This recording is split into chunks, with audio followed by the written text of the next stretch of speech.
Assalamualaikum warahmatullahi wabarakatuh. Sebelumnya kami ucapkan terima kasih kepada Bapak Abdul Rizky, SSI, MSI, selaku dosen pengampu mata kuliah disertasi yang telah memberikan kesempatan kepada kami untuk menyampaikan materi mengenai contoh soal penyelesaian program linier menggunakan metode sinteks. Sebelumnya, kami dari kelompok 11 ingin mengenalkan anggota kelompok kami terlebih dahulu. Yang pertama ada saya sendiri, Bu Sakinah, dengan NIM 20 18 10 10 10 12, dan rekan saya Ulfa Izzatul Rofiah dengan NIM 19 18 10 10 11 09. Selanjutnya adalah pemaparan materi dengan contoh soal maksimasi dua variabel. Diberikan fungsi maksimum di mana Z sama dengan 5x1 ditambah 6x2 dengan fungsi kendala 4x1 ditambah 2x2 kurang dari sama dengan 8 dan 3x1 ditambah 4x2 kurang dari sama dengan 12 serta x1 ditambah x2 lebih dari sama dengan 0. Langkah pertama adalah kita ubah ke dalam bentuk kanonik terlebih dahulu.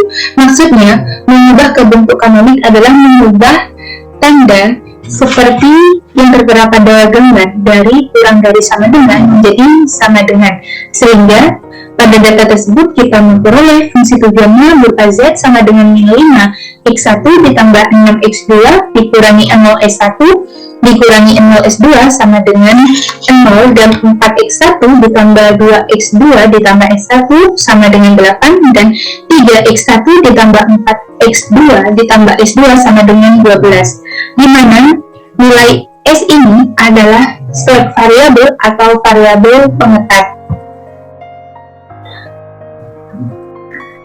Kemudian, langkah selanjutnya adalah kita memasukkan data-data pada slide sebelumnya ke dalam tabel atau tabel 1, sehingga diperoleh variabel yang terlibat adalah Z, X1, X2, S1, dan S2, RHS atau nilai pada variabel kanan, dan rasio. Di mana di sini juga terdapat CB dan basic, di mana basic adalah kolom yang unsurnya 1 dan yang lain adalah 0. Pada tabel berikut kita memperoleh nilai basic berupa Z, S1, dan S2. Langkah selanjutnya adalah kita memasukkan nilai setiap variabel ke dalam tabel, di mana nilai Z sama dengan 1, X1 sama dengan 5, X2 sama dengan 6, S1 0, S2 0, dan RHS 0 serta rasio 0.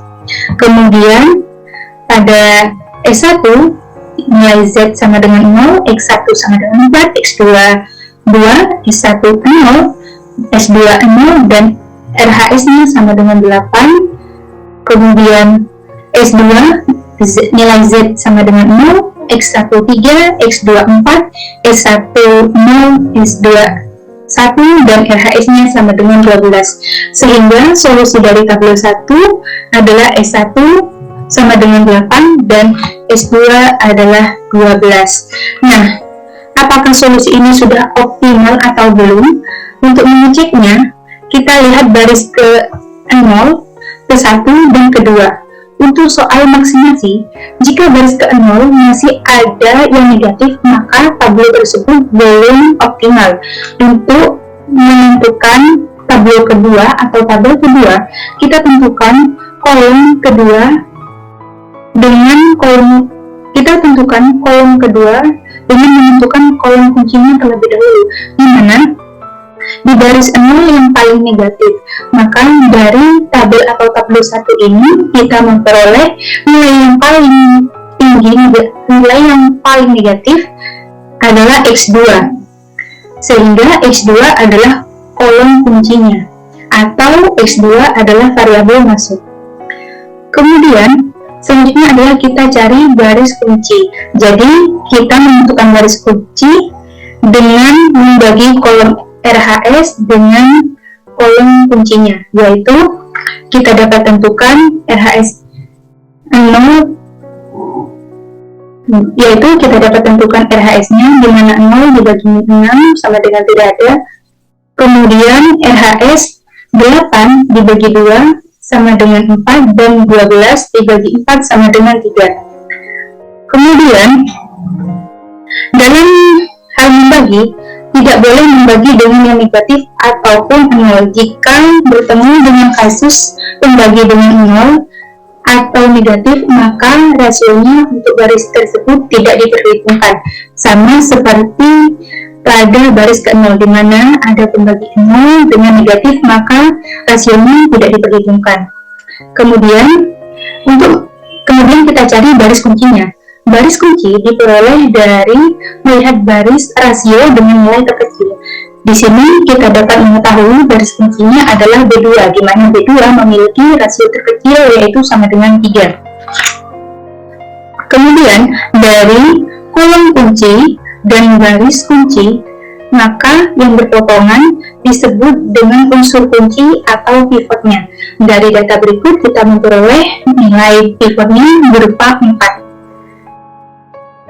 Dari data tabel tersebut kita memperoleh bahwa S2 adalah variabel keluar, kemudian X2 adalah variabel masuk. Untuk selanjutnya, untuk melanjutkan ke tabel atau tabel 2, kita melakukan OPE pada tabel pertama. Sehingga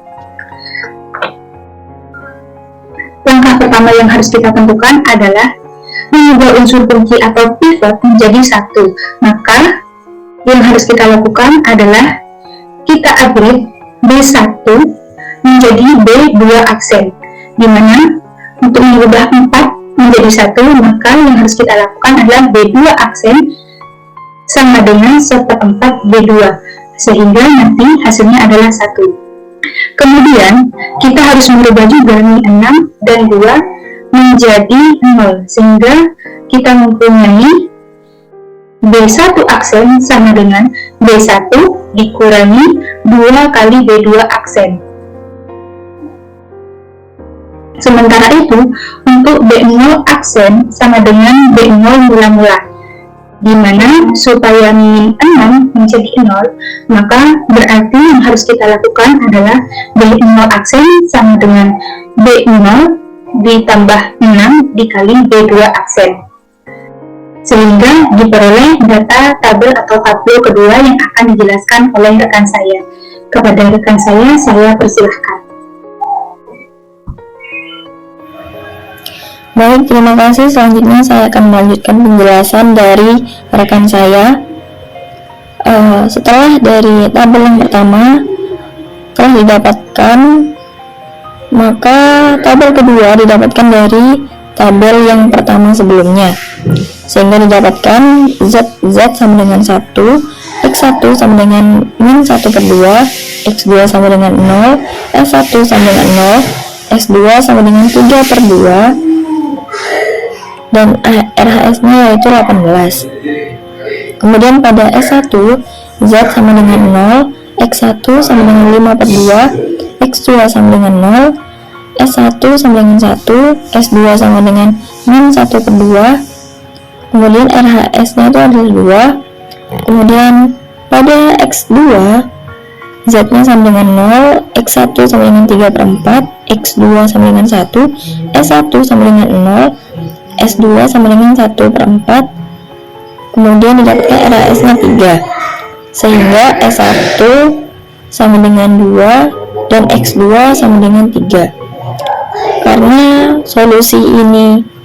apakah solusi ini telah optimal, dapat kita lihat dari baris ke-0. Karena pada baris ke-0 masih terdapat nilai yang masih negatif, maka solusi ini masih belum optimal. Kemudian untuk melanjutkan ke tabel ketiga, maka kita tentukan kolom kunci terlebih dahulu. Untuk menentukan kolom kunci, yaitu mencari nilai yang paling kecil atau paling minus. Kita lihat kolom yang paling minus yaitu X1, maka kolom kunci atau variabel masuk yaitu adalah X1. Kemudian setelah mendapatkan kolom kunci, selanjutnya kita mencari baris kunci. Untuk mendapatkan baris kunci yaitu dengan cara RHS dibagi dengan kolom kunci, sehingga didapatkan rasio pada S1 yaitu 4/5 dan X2 sama dengan 4. Karena pada Z 18 dibagi min 1/2 itu tidak boleh dibagi min, maka rasio tidak diperhitungkan. Lalu karena X1 sama dengan variabel masuk dan S1 sama dengan variabel keluar, maka kita dapatkan 5/2 merupakan juru kunci atau pivot. Sehingga untuk mendapatkan tabel 3, maka kita ubah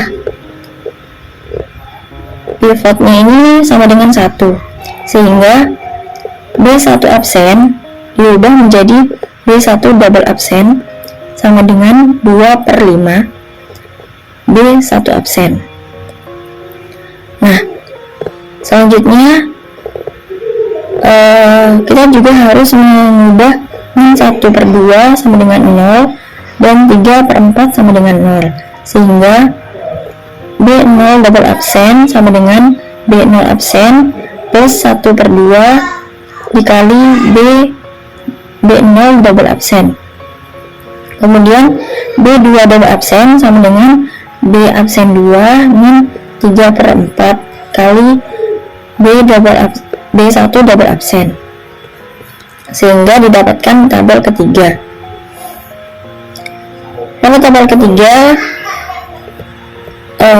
kita dapatkan Z sama dengan 1, X1 sama dengan 0, X2 sama dengan 0, S1 sama dengan 1/5, S2 sama dengan 7/5, kemudian RHS nya yaitu 18 2/5. Kemudian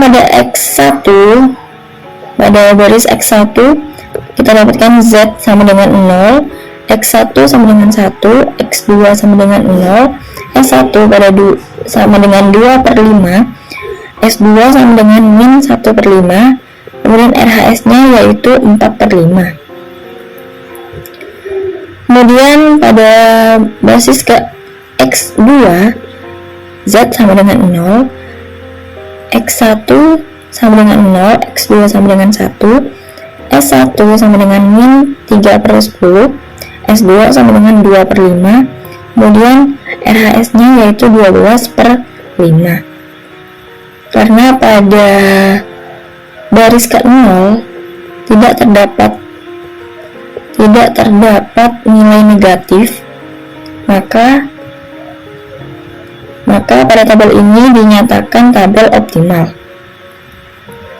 sehingga didapatkan X1 sama dengan 4/5, X1 sama dengan 0,8, dan X2 RHS nya yaitu 12/5, sehingga X2 sama dengan 2,4. Kemudian Z nya itu sama dengan 18 2/5, sehingga didapatkan 18,4, sehingga kita dapatkan solusi optimal yaitu X1 sama dengan 0,8, X2 sama dengan 2,4, dan Z sama dengan 18,4.